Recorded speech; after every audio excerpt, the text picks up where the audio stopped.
What's up, guys? Welcome back to Ranger Central, and today we're going to be doing something a little different here. We're going to break down. I know it's the season hasn't even started, and people are going to be like, "You're already looking ahead at the trade deadline," but it does raise a question. Seeing Steven Stamkos so unhappy with the Tampa Bay Lightning not reaching out to him over the summer to give him a call about a potential contract extension, and bridges could be burning there. So if anything does happen, I would expect a lot of contending teams to obviously be in the mix for a guy like Steven Stamkos, and obviously the New York Rangers would most likely be one of them. Why? Because they had interest in him 15 years ago. So much interest that they shook hands on a trade, but it fell through because I think it was the co-owner or the AGM of the Lightning at the time that ended up vetoing the trade for Tampa. So we were pretty much just the league getting the info away from a Stamkos trade happening to the Rangers 15 years ago. And that trade, would that have been nice? Because it was either they were going to give up like Callahan and Girardi, who ended up being Lightning anyway, and a couple draft picks to get Stamkos, and maybe the Rangers win in 2012 and then they don't get Rick Nash, and Stamkos is instead the franchise leader in a lot of categories. But anyway, let's not get depressed here about the fact that it could have changed the course of hockey history, and for the better for the Rangers probably. But let's not talk about that. Let's talk about the here and the now, and we are here in 2023. So the first thing that you probably are looking at is the giant elephant in the room to address it, and that's cap space, because that's obviously the main question of how will the Rangers fit him in the cap. He's making $8.5 million. Well, what's something that teams do these days and that the Rangers did with Patrick Kane this past season? 3-team trades. 3-team trades are possible to get the salary down to 25% of the cap hit. So that would make it about 2-point-something million worth of the contract there. About $2 million worth of the contract. So we won't be able to do that, unfortunately, here on Cap Friendly with the Armchair GM. Knock it down to the 25% mark. But we'll play pretend there. We'll play pretend there. So we're gonna do obviously what smart hockey fans, I wish more smart hockey fans would do, because the question then becomes, okay, so the Rangers could probably fit him into the cap if they knock it down to 25%. So what does that mean a trade would look like? Well, let's get into that, because the thing that hockey fans don't do, that my buddy C-Jets does all the time, and I don't know why more hockey fans don't do it, is look at a trade comparable. And what better is there than a trade that the Rangers actually made, funny enough, with the Tampa Bay Lightning for a former franchise-type player in Marty St. Louis. That trade was Marty St. Louis and a second for Ryan Callahan, 2 first-round picks, and a 7th-round pick. Tampa would end up dealing both those picks to the Islanders, also funny enough. And Ryan Callahan would go on to not finish his career with the Lightning, but he had a couple of good seasons for them and helped out a bit, including beating the Rangers in 2015. But Marty St. Louis is probably your best comparable there for this trade. And the thing that you really have questions of, okay, one, what does this mean that the trade will look like? I think it means that the Rangers would have to give up less. I cannot envision a world where they have to give up this much that they had to in a Callahan trade. Why? Because one, Marty St. Louis he had an extra year on that contract. So the Rangers had control of Marty St. Louis for an extra year. So that's something that you have to take into play there, as we could see. Where is it? Right here.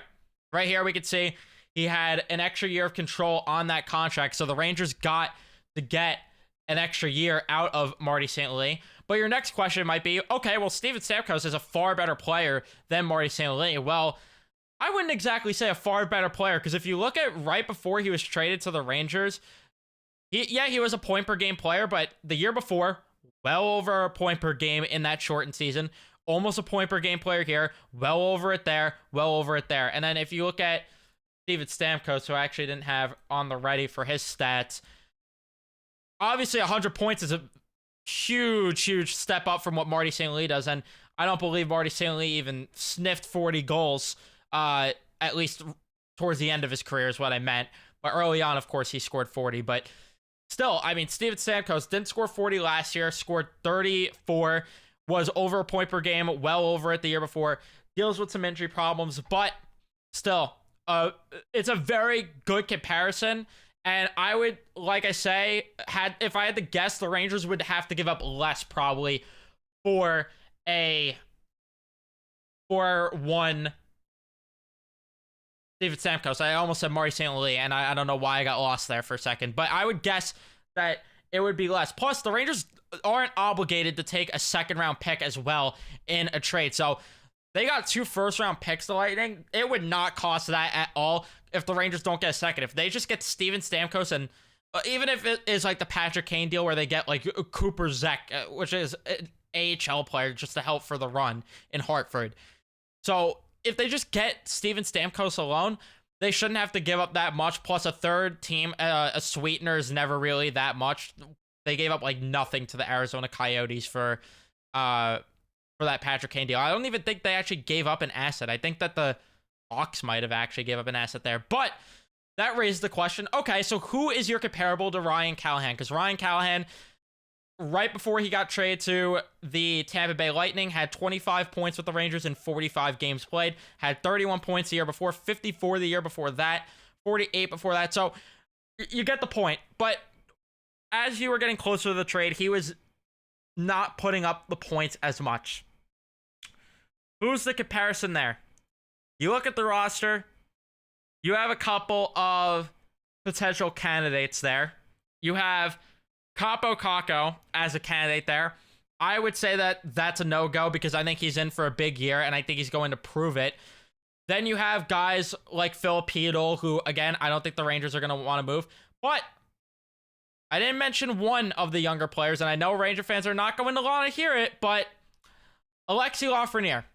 Why is he the comparable potentially? Because of the fact that he has been in that 40-point range in years prior and put up similar goal totals as well to Ryan Callahan before his departure. So yeah, 11 goals. So he actually put up more. Every season that Alexis Lafreniere has played, he's put up more goals than Ryan Callahan did right before his departure. And I mean, 16 even.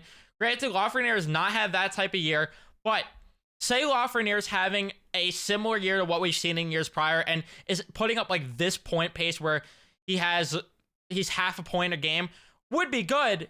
But if he's still not showing much with that, I think there's a realistic world where your comparable right there is Alexis Lafreniere. Plus that opens up the cap space as well to fit him in, because at the deadline, I'm not really too certain how much cap space the Rangers are going to have.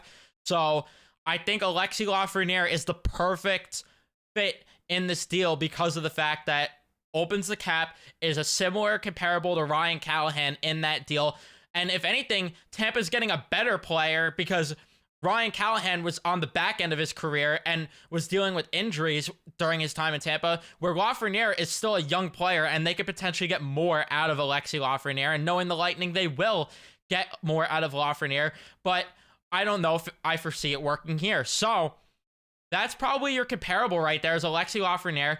And then if you want to make other comparisons in this trade, a first round pick might have to go as well. And I would say maybe like a third or fourth round pick.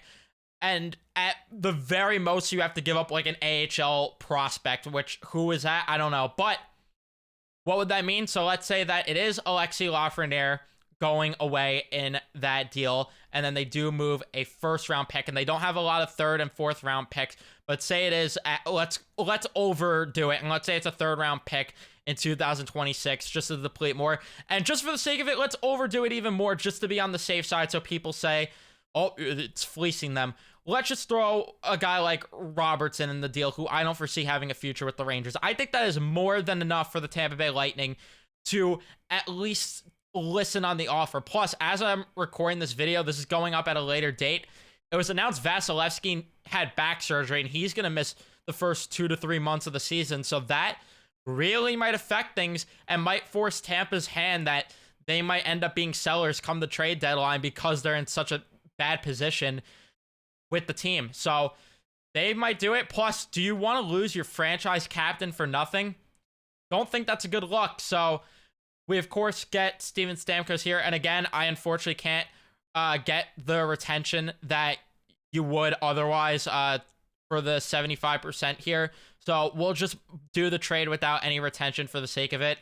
And yeah, there you have Alexi Lafreniere gone. And then the Rangers would be cap compliant at this point with the deadline cap that opens up. And then on top of that as well, Lafreniere's cap going out the other way. So the Rangers would be cap compliant with this. And then the third party team, of course.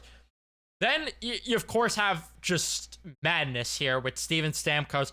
Plus, that gives the Rangers options at the deadline to potentially make another move on defense, potentially, if they want to, because they actually save cap by getting rid of Lafreniere and bringing in Stamkos on a third team. I think it was like $2.1 million for Stamkos, and then it's $2.3 million Lafreniere's contract. So the Rangers would actually be saving money, and it opened, because I want them to make a move defensively. So it does open a question up of, will they make a move on defense? I'm not entirely sure.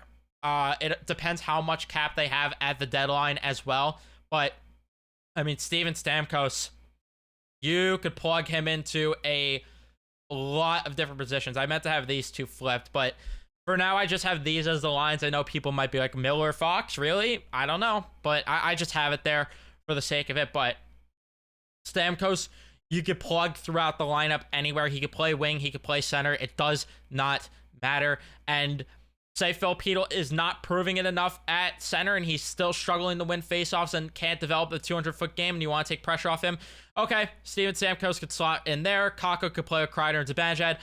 And then Hedl could maybe either center the third line, or he could play, I don't know how comfortable he is on the right side, but for the sake of it, just say he plays right wing.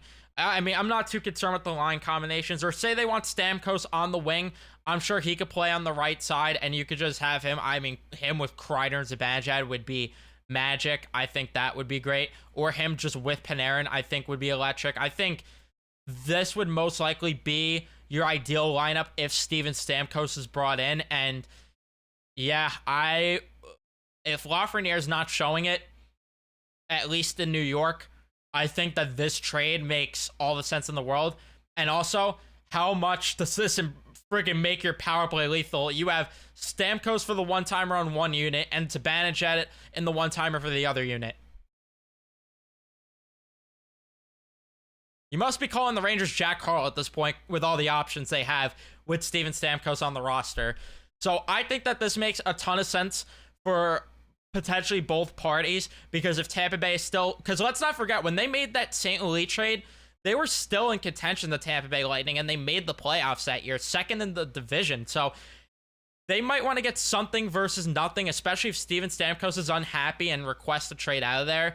And if they want to get assets instead of losing it for nothing, a trade like this makes so much sense for both parties involved, because Tampa gets a roster player, gets some picks that they could potentially move for more roster guys, because let's face it, if they get a first-round pick, I can't imagine the Tampa Bay Lightning use that first-round pick themselves. I'd imagine they'd flip it at the deadline to help them get more assets at the deadline to replace a Steven Stamkos void that they have. So it makes all the sense in the world if you really put it together. And then, of course, Stamkos would probably be a rental. Unless he fits so well here and the cap takes as big of a jump as we're expecting, maybe there's a world they keep Steven Stamkos. I don't know, though, because they already have so many centers locked up. But would we be complaining if they have to move any of these guys to the wing?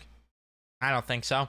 I don't think so at all. If anything, that's a good problem to have. And this team could be freaking scary with Steven Stamkos on it. This team could be scary. But let me know your thoughts on this potential trade idea in the comment section down below. You know what? I might just upload this today. It's the 28th. I was going to upload it on a day that there's no game, but I might just upload this today because I just want this idea thrown into the world, because why not? But don't forget to leave a like on the video if you do enjoy. Let me know your thoughts in the comments, what you think of this idea. Am I stupid? Is it a pipe dream? Because everyone thought Patrick Kane was a pipe dream. Everyone thought Tarasenko was, and they got both last year. So I wouldn't rule anything out. I wouldn't rule anything out. But let me know your thoughts. Leave a like, subscribe, turn on your notifications. I'll see you guys in the next one.